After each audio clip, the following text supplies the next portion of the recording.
বন্ধুরা, আজকে কী কী রান্না করেছি তোমাদের দেখিয়ে দিই। এক সসপ্যান ভাত, এটা ডাল করেছি ডাঁটা দিয়ে, কাটুয়া ডাঁটা দিয়ে ডাল করেছি।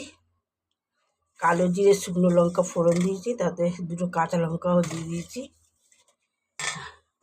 আর এখানে আছে ঝিঙে পোস্ত, এতে দিয়েছি ঝিঙে আছে, আলু আছে, চিংড়ি মাছ আছে।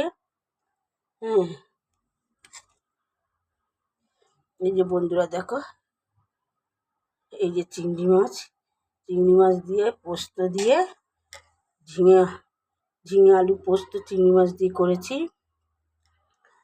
আর এখানে আছে পটল ভাজা, আর এখানে আছে কুমড়ো সিদ্ধ, শুধু কুমড়ো সিদ্ধ, এতে আলু টালু আর দিইনি আজকের। এই হলো আমার আজকের রান্না।